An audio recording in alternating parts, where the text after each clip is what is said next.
I was reading a little bit about Sri Nisargadatta earlier in his book, I Am That. And he was describing, well, sort of himself. He was asked kind of what he was or who he was. And he said, I'm not a who, I'm a what.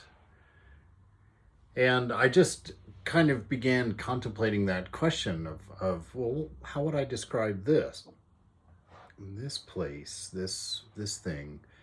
Because one of the things Sri Nisargadatta says is a big mistake that we all make is when we describe ourselves or talk about ourselves, we always talk from the outside in. And it's quite a conundrum to try and describe yourself from the inside out.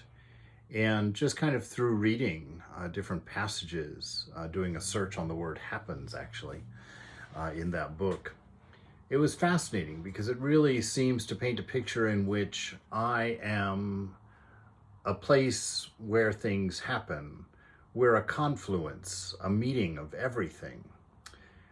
In you, the past, all of your past comes to this present moment and is indicated in this present moment.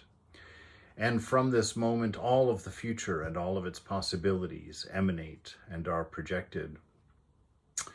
This moment is you're here, and thinking about that this week, I realized that here is just another name for God. There's no meaning to the word here. It's completely relative.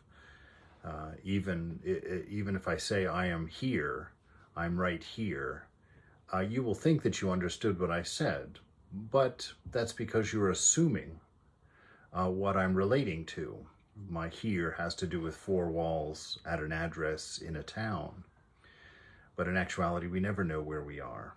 We never take into consideration the spinning of the earth, the circling of the earth of the sun's movement, the galaxy's movement. We actually never know where we are. But we come to accept these relative truths, and that's our problem. So this here is the meeting of every place. Wherever you are, there you are. Always here. So it's just the meeting place of every vector that goes out from you and comes in toward you. You're the meeting of the now, of this past and this future. You are the in-between, the determiner. It meets in a point within you. And you determine from that point, or follow from that point, where you go. And so this now is also a name of God. It has no meaning in and of itself. For in one sense, if you believe in a past and a future, then there is no now. When can you experience the now? It gets microscopic. If you believe in a past and a future, the past becomes the future instantaneously. It doesn't seem to go through a present. The present is an imagination. If you negate the past and the future and just say that they are concepts of mind, then there is only now. And this is all that you experience and nothing else. But this beautiful notion that in the end, nothing happens because in pure consciousness, there is no change in reality. Just like in a dream, though everything appears to be happening in a dream, actually nothing happens. You wake up in the same room, many of the same conditions as when you went to bed. So the world seems to happen, but all these happenings happen in mind. You are an infinite ocean of consciousness in which everything happens and yet does not affect you. It affects your body and your mind, but you, consciousness itself, are always unaffected.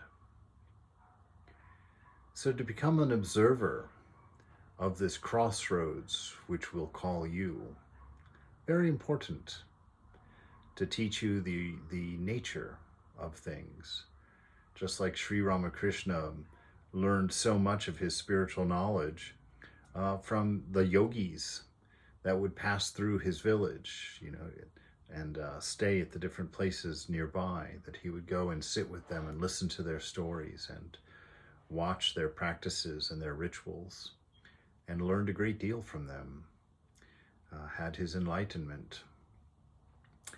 And so you, that great observer, watch the mind, not the things in the mind.